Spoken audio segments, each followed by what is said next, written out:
اعوذ باللہ من الشیطان الرجیم، بسم اللہ الرحمن الرحیم۔ 250 سالہ انسان معصومین علیہ السلام کی سیاسی اور مجاہدانہ زندگی پر مشتمل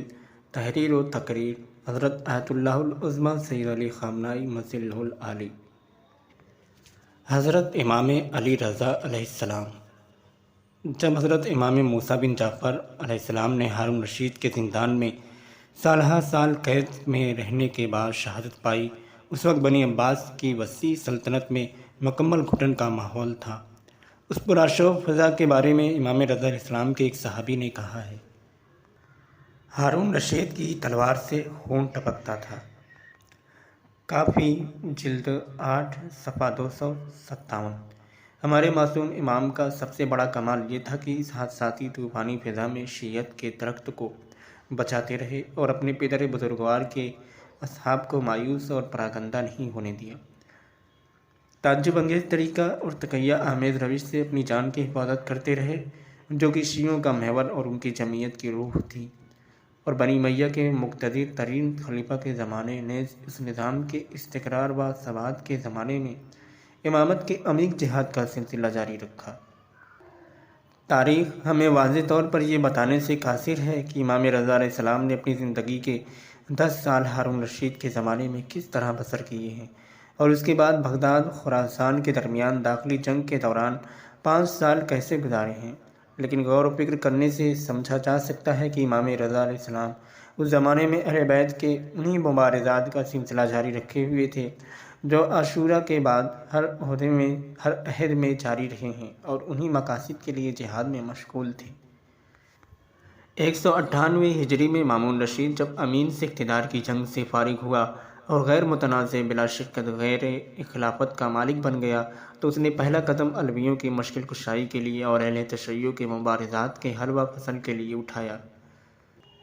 اس سلسلے میں اس کے سامنے گزشتہ تمام خلفاء کے تجربے موجود تھے۔ ایک تجربہ تو اس تحریک کی طاقت و وسعت اور اس کے روز افز و آمد کا عکاس، اور اس تحریک کے جڑ سے اکھاڑنے یا کم از کم اسے روکنے میں خلافت کی ناتوانی کا غماز تھا۔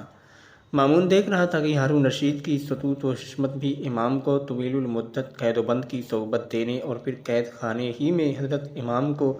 زہر دے کر مارنے کے باوجود شیعوں کی شورش نیز ان کی سیاسی، فکری، فوجی اور تبلیغی مارکوں کو نہیں روک سکی۔ اس کے پاس تو باب کا اقتدار اور کوئی پشت پناہ بھی نہیں تھا۔ اس کے علاوہ بنی عباس کی اندرونی جنگ کی وجہ سے بنی عباس کی سلطنت کے لیے بہت سے مشکلات دیکھ رہا تھا، لہذا اس کے لیے ضروری تھا کہ وہ علویوں کی تحریک کے خطرے کو سنجیدگی سے لے اور دقیق نظر سے دیکھے۔ شاید مامون رشید شیعوں کو حقیقت میں اپنی خلافت کے لیے خطرہ سمجھتا تھا۔ گمان غالب یہ ہے کہ امام موسیٰ کاظم علیہ السلام کی شہادت کے بعد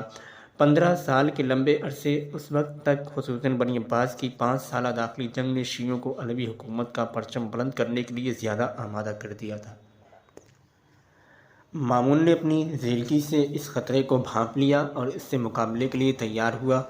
وہ منصوبہ سازی کرتا رہا، یہاں تک کہ 8ویں امام کو مدینے سے خراسان بلانے اور زبردستی ولی عہدی قبول کرنے کا یہ حادثہ، جو امامت کے طولانی زمانے میں کم نظیر یا اپنی نوعیت کے لحاظ سے بے نظیر تھا، پیش آیا۔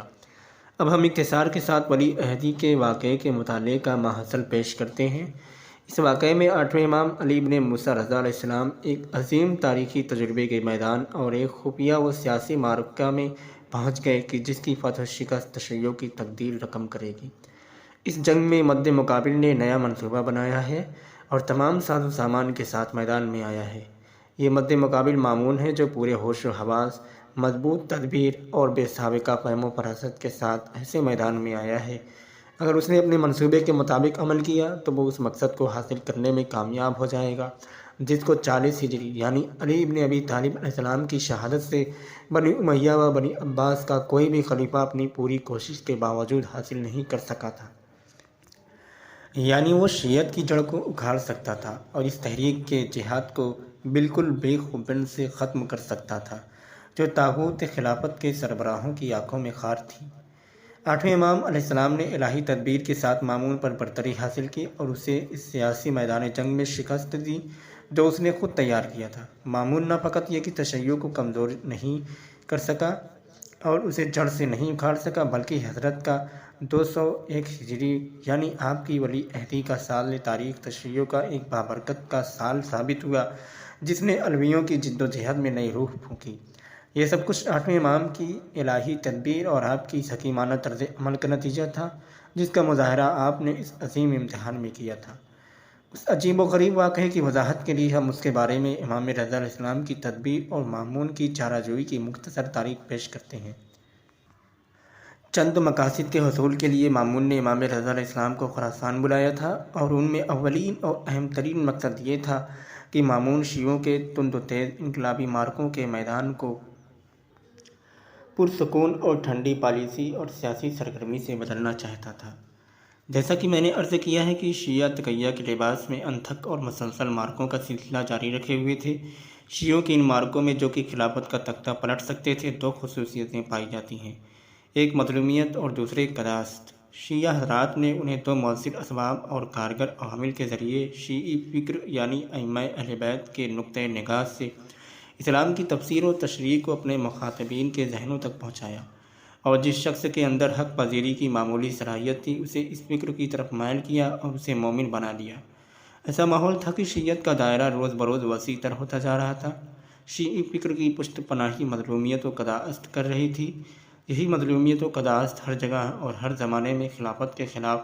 مسلح انقلاب اور شورش انگیز تحریک کے اسباب فراہم کر رہی تھی۔ مامون اس مجاہد گروہ کو یکبارگی پردہ خفا سے باہر نکال کر اور امام رضا علیہ السلام کو انقلابی میدان جہاد سے ہٹا کر میدان سیاست میں لانا چاہتا تھا، اور اس طرح شیعت کے وسعت پذیر اس تحریک کو کالعدم کرنا چاہتا تھا جو پس پردہ کام کر رہی تھی۔ مامون علویوں سے مؤثر و کارگر دو خصوصیتیں بھی چھین لینا چاہتا تھا، کیونکہ جس حمایت کا رہبر بارگاہ خلافت کی ممتاز فرد ہو،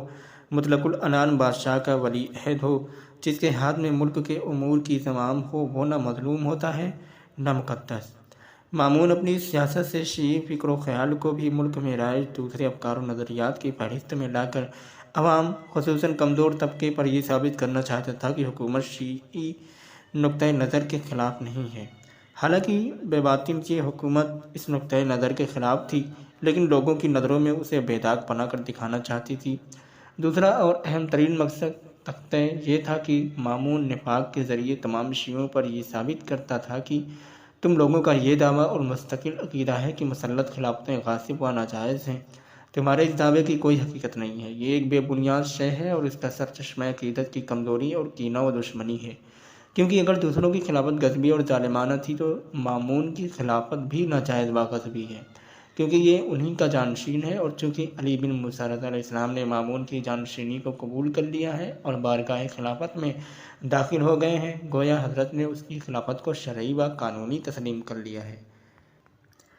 اس طرح باقی خلفاء کی خلافت بھی شرعی و قانونی ہو گئی۔ حالانکہ یہ بات شیعوں کے عقیدے کے خلاف ہے، لیکن مامون اپنی چال سے صرف امام رضا علیہ السلام سے اپنی اور گزشتہ خلافتوں کے شرعی ہونے کا اعتراف ہی نہیں کرانا چاہتا تھا، بلکہ تشیع کے اس اعتقاد پہلی حکومتیں ظالم تھیں کہ ایک رکن کو بھی ملازم کر دینا چاہتا تھا۔ اس کے علاوہ وہ امام رضا علیہ السلام کے ولی عہد بنانے سے شیعوں کا یہ دعویٰ بھی باطل ہوتا جا رہا تھا کہ ہمارے ائمہ دنیا کے زاہد ترین اور پارسا ترین ہوتے ہیں اور دنیا سے بے نیاز ہوتے ہیں۔ اس سے یہ ظاہر ہو رہا تھا کہ امام رضا علیہ السلام دنیا نہ ملنے کی صورت میں اس سے بے رغبتی ظاہر کرتے تھے، لیکن اب دنیا کی جنت کے دروازے ان کے لیے کھل گئے تو وہ بھی اس کی طرف بڑھ گئے، اور دوسروں کی طرح انہوں نے بھی موقع کو غنیمت سمجھا۔ تیسرا مقصد یہ تھا کہ مامون نے اس اقدام کے ذریعے امام رضا علیہ السلام کو، جو کہ ہمیشہ قیام و استقامت اور ظالم سے ٹکرانے اور مقابلہ کرنے کا مرکز تھے، اپنی حکومتی مشینریوں کے زیر نظر رکھ لیا تھا، اور امام رضا علیہ السلام کے علاوہ علویوں کے تمام سرداروں، جیالوں اور بہادروں پر قابو پا لیا تھا، اور ایسی کامیابی مامون کے اسلاف و گزشتگان میں سے خواہ وہ اموی ہوں یا عباسی کسی کو بھی حاصل نہیں ہو پائی تھی۔ چوتھا مقصد یہ تھا کہ اس طرح مامون نے عام لوگوں کی امیدوں کے مرکز، امیدوں کے قبلہ، سوالات و مراجعات اور شکایات کے مرجع، نیز لوگوں کا دکھ درد سننے والے اور ان کی ضرورتوں کو پورا کرنے والے امام رضا علیہ السلام کو حکومت کے گماشتوں کے محاصرے میں محدود کر دیا تھا۔ رفتہ رفتہ ان سے عمومی محبوبیت و عوامی مرجعیت کا عنوان جدا کر دیا تھا، اور اس طرح امام اور لوگوں کے درمیان اور پھر لوگوں سے آپ کی اور آپ سے لوگوں کی محبت و عقیدت کے درمیان فاصلہ بڑھا دیا تھا۔ پانچواں مقصد یہ تھا کہ اس اقدام سے وہ معنوی حیثیت و روحانی وجاہت حاصل کر رہا تھا، اور طبیعی بات یہ تھی کہ ایسے میں اس زمانے کے لوگ اس کی ستائش کرتے کہ اس نے مقدس و معنوی شخصیت اور فرزند رسول کو اپنا ولی عہد بنایا ہے، اور اس سلسلے میں اس نے اپنے بھائیوں اور بیٹوں کو اہمیت نہیں دی ہے۔ اور ایسا ہمیشہ ہوتا آیا ہے کہ جب دیندار افراد دنیا پرستوں سے قریب ہوتے ہیں تو ان کی عزت و اہمیت گھٹ جاتی ہے، جبکہ دنیا پرستوں کی عزت بڑھ جاتی ہے۔ چھٹا مقصد یہ تھا کہ مامون یہ سمجھتا تھا کہ اب امام رضا علیہ السلام حکومت و خلافت کے کرتوت کی توجیہ و تعویل کریں گے۔ ظاہر ہے کہ امام رضا علیہ السلام جیسا مقدس و عالم انسان اپنی اس بے نظیر عزت و حرمت کے ساتھ کہ جو آپ کو فرزند رسول کے عنوان سے تمام لوگوں کی نظروں میں حاصل تھی، اگر حکومت کے کرتوت کی توجیہ اپنے ذمہ لے لیتے تو پھر کوئی مخالف حکومت نعرہ یا کوئی بھی آنے والا مد مقابل حکومت کا کچھ نہ بگاڑ پاتا۔ یہ ولی عہدی کا مسئلہ ایسا محکم و مضبوط حصار تھا کہ جس کے ذریعے دربار خلافت کی ساری خطاکاریاں اور برائیاں لوگوں سے پوشیدہ رکھی جا سکتی تھیں۔ مذکورہ اغراض کے علاوہ بھی مامون کے لیے دوسرے مقاصد تصور کیے جا سکتے ہیں، جیسا کہ مشاہدہ کیا جا سکتا ہے کہ یہ تدبیر اس قدر گہری اور پیچیدہ ہے کہ مامون کے علاوہ کوئی دوسرا یقیناً اسے بخوبی انجام نہیں دے سکتا تھا۔ یہی وجہ تھی کہ مامون کے دوستوں اور اس کے قریبی لوگوں کو بھی اس کے تمام پہلوؤں کی خبر نہیں تھی۔ بعض تاریخی شواہد سے ایسا لگتا ہے کہ خلیفہ کے وزیر، کمانڈران چیف اور مقرب ترین شخص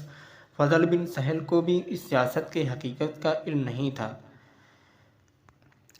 مامون نے اپنے اس مقصد کو ہر قسم کی آفت سے بچانے کے لیے اور اپنے اس اقدام کے لیے کچھ بے بنیاد و جعلی داستانیں گڑھیں اور انہیں مختلف لوگوں سے بیان کیا۔ یقیناً یہ کہا جا سکتا ہے کہ استواری اور گہرائی کے لحاظ سے مامون کی سیاست بے نظیر تھی، لیکن یہ بھی تو ملاحظہ کریں کہ اس میدان جنگ کے دوسرے حریف حضرت امام علی بن موسیٰ رضا علیہ السلام ہیں۔ حضرت ہی کی وہ ذات بابرکت ہے جس نے مامون کی شیطنت آمیز سرکی کے باوجود اس کی پختہ و ہمہ جہت تدبیر کو ناکام بنا دیا اور اس میدان کو بازیچہ اطفال میں تبدیل کر دیا۔ اس میدان کو سر کرنے کے لیے مامون نے بہت زحمتیں برداشت کیں اور خطیر رقم بھی خرچ کی، اس کے باوجود اسے کوئی فائدہ نہیں ہوا، بلکہ اس کی اپنی سیاست بالکل ناکام ثابت ہوئی، اور جس تیر سے اس نے امام رضا علیہ السلام کی حیثیت و اعتبار اور آپ کے مدعا کا نشانہ لیا تھا، وہ خود اسی کا شکار ہوا، اور کچھ مدت کے بعد وہ اپنی تدبیر کو ناکام و عدم قرار دینے پر مجبور ہوا۔ آخرکار اس نے بھی امام رضا علیہ السلام کے خلاف وہی حربہ استعمال کیا جو اس کے گزشتہ خلفاء ائمہ معصومین علیہ السلام کے لیے استعمال کر چکے تھے، یعنی قتل۔ اس طرح مامون کی جس نے اپنی امید پانے کے لیے ایک مقدس و خیرمند اور پاک باز خلیفہ کا حلیہ بنا رکھا تھا، بھی اس گندے نالے میں جا گرا جس میں گزشتہ خلفاء گر چکے تھے، یعنی ظلم و تکبر کے ساتھ فساد و خراب کائی، عیش و عشرت اور برائی میں ڈوب گئے تھے۔ آپ کو ولی عہد بنانے کے بعد مامون کی 15 سالہ زندگی میں ایسے دسیوں نمونے دیکھے جا سکتے ہیں جن سے اس کی ریاکاری کا پردہ فاش ہوتا ہے۔ ان میں سے یحییٰ بن اقسم جیسے فاسق و فاجر اور عیاش و فحاش کو قاضی القضاء، چیف جسٹس بنانا، اور بزم طرب میں غزل خوانی کرنے والے اور اپنے گویے چچا ابراہیم بن مہدی کے ساتھ علل اعلان نشست و برخاست کرنا، اور بغداد میں دارالخلافہ کے اندر عیش و نوش اور شباب و کباب کی بزم سجانا ہے۔ اب ہم اس حادثے کے بارے میں امام رضا علیہ السلام کی تعبیر و سیاست کی تشریح کرتے ہیں۔ نمبر 1، جب امام رضا علیہ السلام کو مدینے سے خراسان بلایا گیا تو آپ نے مدینے میں واضح طور پر اپنی ناراضگی اور ناخوشی کا اظہار کیا، جس سے ہر شخص کے امام کے بارے میں یہ یقین ہو گیا کہ مامون بدنیتی کی بنا پر امام رضا علیہ السلام کو وطن سے دور کر رہا ہے۔ امام رضا علیہ السلام نے مامون کے متعلق اپنی بدظنی سے ممکنہ حد تک ہر ایک کو آگاہ کر دیا۔ چنانچہ آپ نے حرم رسول سے وداع ہوتے وقت اپنے خاندان سے خدا حافظ کہتے وقت خانہ کعبہ کے اس طواف کے دوران جو آپ نے وداع کے لیے کیا تھا، اپنے کردار و گفتار سے دعا کے ذریعے اور آنسوؤں کے وسیلے سے سب کو یہ بتا دیا تھا کہ یہ سفر موت ہے، سفر آخر ہے۔ مامون کی اس پیشکش کو قبول کرنے سے مامون سے نسبت رکھنے والے خوش اور امام رضا علیہ السلام سے نسبت رکھنے والے ناخوش ہوں گے۔ چنانچہ اس سفر کے اولین لمحات ہی سے امام رضا علیہ السلام سے نسبت رکھنے والوں کے دلوں میں اس لیے مامون کی دشمنی بیٹھ گئی کہ وہ ان کے امام کو ان سے ظالمانہ طریقے سے جدا کر رہا تھا اور قتل گاہ کی جانب لے جا رہا تھا۔ نمبر 2، جب مرو میں آپ کو ولی عہدی کی پیشکش کی گئی تو آپ نے اسے سختی کے ساتھ مسترد کر دیا۔ اور جب تک آپ کی جان پر نہیں بنی اس وقت تک قبول نہیں کیا۔ یہ بات بھی ہر جگہ پھیل گئی کہ امام رضا علیہ السلام نے مامون کے اصرار کے باوجود خلافت اور ولی عہدی کو قبول نہیں کیا تھا۔ اس معاملے میں جو لوگ شریک تھے وہ مامون کے ضرب اندیش عمیق نظر سے واقف نہیں تھے۔ انہوں نے بھی ہر جگہ اس کو بہت ہوا دی کہ امام رضا علیہ السلام نے ولی عہدی قبول نہیں کی، یہاں تک کہ فضل بن سہل نے خود کارندوں کی ایک جماعت کے سامنے یہ کہا، میں نے خلافت کو اس طرح ذلیل ہوتے ہوئے نہیں دیکھا ہے۔ امیر المومنین مامون خلافت کو علی بن موسیٰ رضا علیہ السلام کی خدمت میں پیش کرتے ہیں اور وہ اسے ٹھکرا دیتے ہیں۔ الارشاد فی معرفہ حجج اللہ علی العباد جلد 2 صفحہ 260۔ حضرت امام رضا علیہ السلام نے خود بھی ہر ایک پر یہ ثابت کر دیا تھا کہ یہ منصب مجھے زبردستی دیا گیا ہے۔ آپ ہمیشہ فرماتے تھے کہ مجھے قتل کی دھمکی دی گئی تو میں نے ولی عہدی کو قبول کیا ہے، اور ظاہر ہے کہ یہ بات ایک سیاسی نیرنگی کے مانند ہر شخص اور ہر شہر تک پہنچے گی، اور اس وقت تک کہ مسلمان یا بعد والے یہ سمجھ لیں گے کہ جس زمانے میں مامون نے امام علی بن موسیٰ رضا علیہ السلام کو ولی عہد بنایا تھا، اسی زمانے میں اس نے صرف اس لیے اپنے بھائی امین سے کئی سال تک جنگ کی ہے کہ اس نے اسے ولی عہدی سے معزول کر دیا تھا،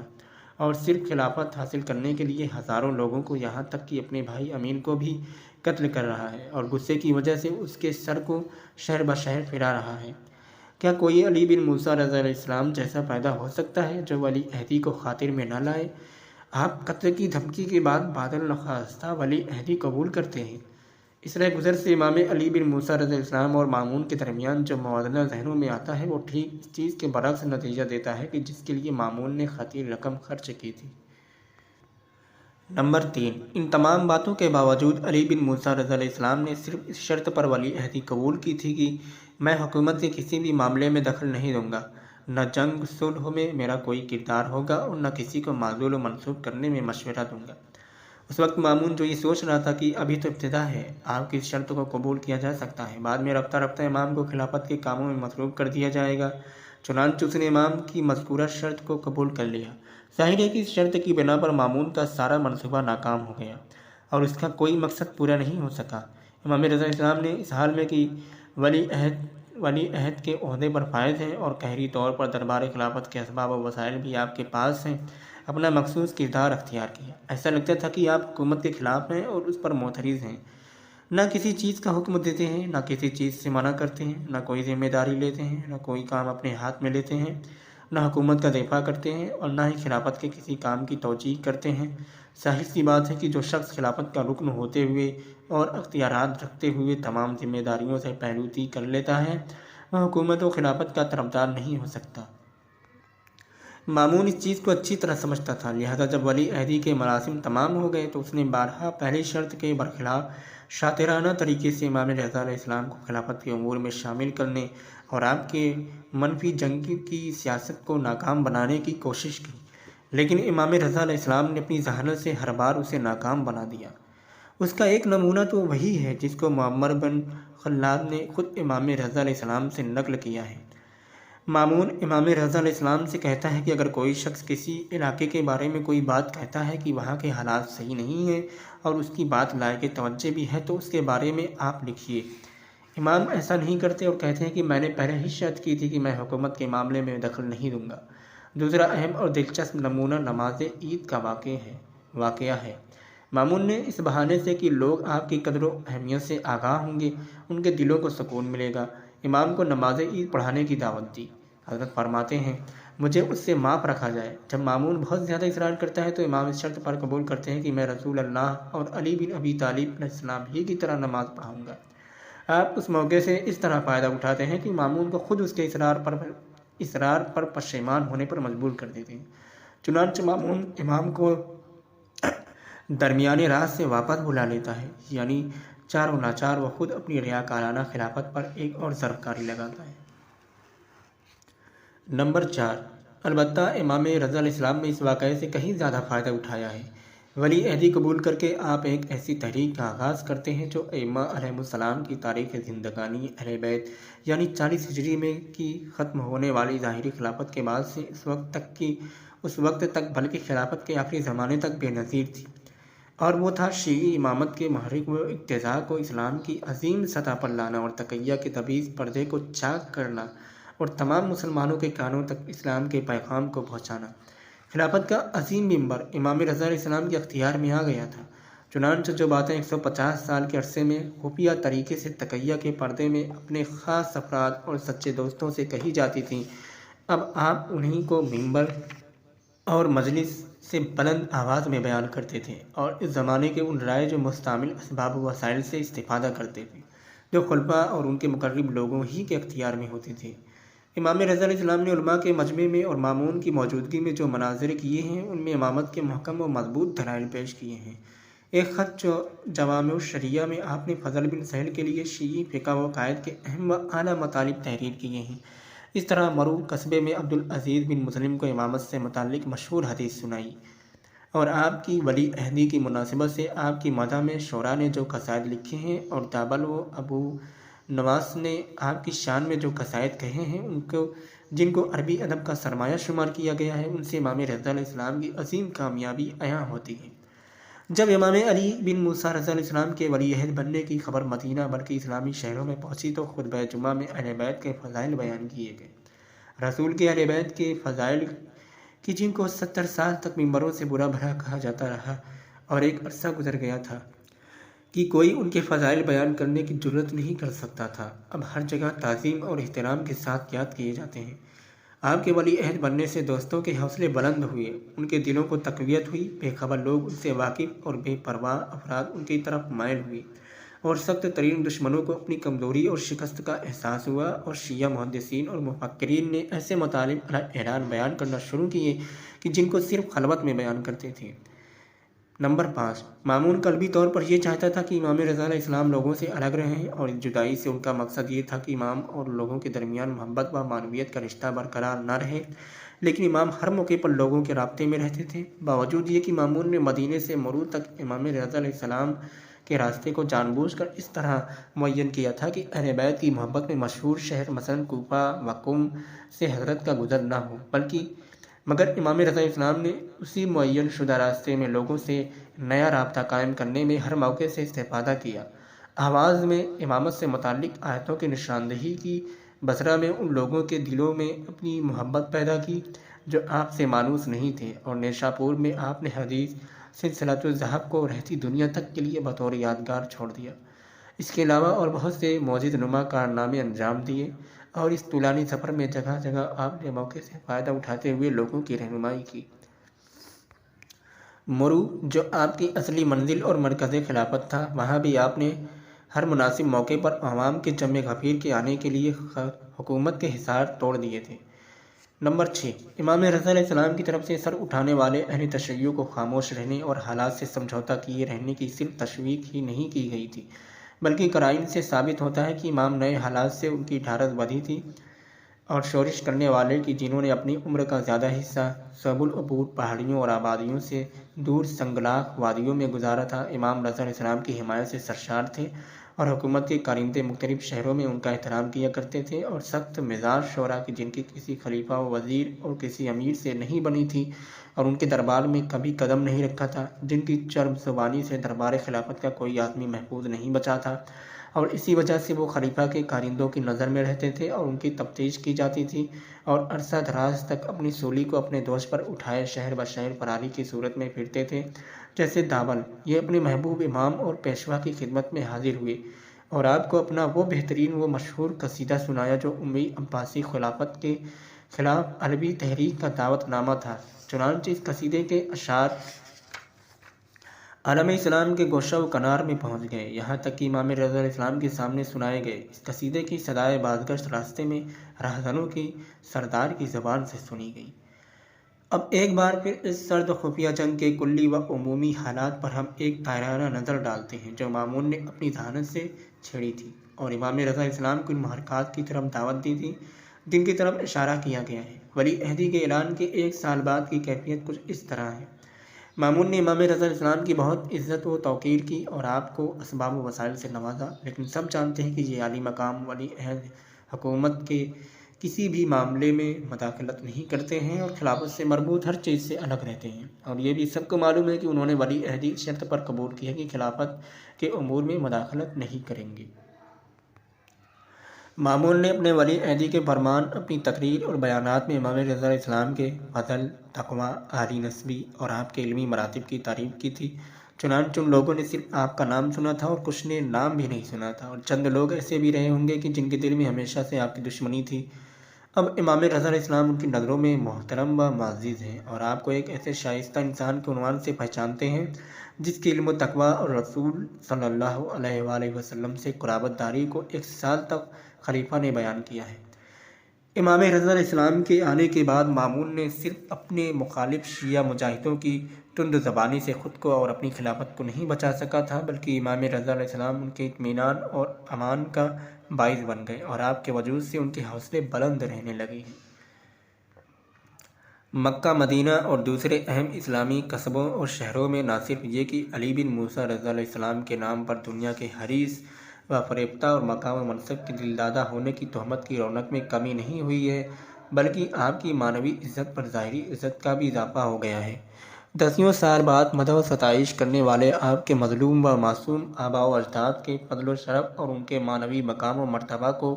بیان کرنے لگے ہیں۔ مختصر یہ کہ مامون کو اس اہم مقابلے میں صرف یہی نہیں کہ کچھ نہیں ملا، بلکہ اس نے بہت کچھ گنوا دیا، اور اندیشہ ہے کہ جو کچھ بچا کھچا ہے وہ بھی ہاتھ سے نکل جائے۔ یہ وہ موقع تھا کہ جب مامون کو اپنی شکست اور نقصان کا احساس ہوا، اور وہ اپنی فاحش غلطی کی تلافی کرنے کے لیے تیار ہوا۔ خلافت کے سخت ترین دشمن یعنی اہل بیت کے مقابلے کے لیے خطیر رقم خرچ کرنے کے باوجود اس نے خود کو وہی حربہ استعمال کرنے پر مجبور پایا جو گزشتہ ظالم و فاجر حکام اختیار کر چکے تھے، یعنی قتل۔ ظاہر ہے کہ ایسے ممتاز منصب پر فائز 8ویں امام کا قتل اتنا آسان نہیں تھا۔ قرائن سے پتہ چلتا ہے کہ مامون نے امام رضا علیہ السلام کو شہید کرنے کے اپنے قطعی اقدام و فیصلے سے پہلے کچھ ایسے کام انجام دیے جس کے ذریعے امام آسانی سے قتل کیا جا سکے۔ افواہیں پھیلانا اور جھوٹی باتیں امام کی طرف سے نقل کرنا بھی مامون کی تدبیروں میں سے ایک ہے۔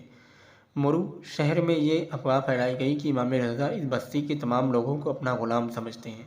ظاہر ہے کہ اس کے پھیلانے میں مامون کے کارندوں کے علاوہ کسی دوسرے کا ہاتھ نہیں ہو سکتا۔ جب امام رضا علیہ السلام کے پاس ابو سرد یہ خبر لائے تو آپ نے فرمایا: اے معبود، اے آسمان و زمین کو پیدا کرنے والے، تو گواہ ہے کہ ایسی بات نہ میں نے کہی ہے اور نہ میرے آباء و اجداد میں سے کسی نے کہی ہے، اور یہ انہی مظالم میں سے ایک ہے جو ان لوگوں کی طرف سے ہم پر روا رکھے جاتے رہے ہیں۔ مامون ہر اس شخص سے امام کا مناظرہ کرواتا تھا کہ جس سے اسے ذرا بھی کامیابی کی امید ہوتی تھی۔ جب امام رضا علیہ السلام نے مختلف ادیان و مذاہب کے مناظرین کو مناظرے میں شکست دے دی اور آپ کے علم استدلال کی ہر جگہ شہرت ہو گئی، تو مامون نے ہر متکلم اور بحث کرنے والے کو مناظرے کے لیے بلانا شروع کر دیا کہ ہو سکتا ہے ان میں سے کوئی امام کو لاجواب کر دے۔ لیکن جیسا کہ آپ جانتے ہیں، مناظروں کا سلسلہ جتنا آگے بڑھتا تھا، اسی تناسب سے امام رضا علیہ السلام کا علمی دبدبہ زیادہ اشکار ہوتا جاتا تھا اور مامون کی مایوسی میں اضافہ ہوتا جاتا تھا۔ روایات سے ثابت ہوتا ہے کہ مامون نے 1-2 بار اپنے نوکروں سے امام کو قتل کروانے کا منصوبہ بھی بنا لیا تھا۔ ایک دفعہ امام رضا علیہ السلام کو سرخس کی جیل میں قید کر دیا تھا، لیکن اس سے حکومت کے کارندوں کے دلوں میں آپ کی محبت و عقیدت میں اضافہ ہوا، اور مامون کے غیظ و غضب اور درماندگی و عاجزی میں مزید اضافہ ہو گیا۔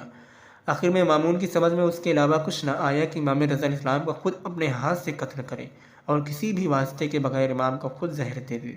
چنانچہ ماہ صفر 203 ہجری میں، یعنی مدینے سے خراسان آنے کے تقریباً 2 سال بعد اور فرمان ولی عہدی کے 1 سال بعد، امام کو خود اپنے ہاتھ سے زہر دے دیا اور ناقابل فراموش عظیم ترین ظلم کا مرتکب ہوا۔ یہ تھا ائمہ اہل بیت علیہ السلام کی 250 سالہ سیاسی زندگی کی ایک فصل کا طائرانہ مطالعہ، کہ جس کے بارے میں امید کی جاتی ہے کہ اسلام کی ابتدائی صدیوں کی تاریخ کے اہل دانش و بینش، تحقیق و تدقیق کرنے والے اور صحیح و کوشش کرنے والے اس کی تشریح و تحقیق کرنے میں اور زائد و نقائص کے برطرف کرنے میں زیادہ سے زیادہ ہمت سے کام لیں گے۔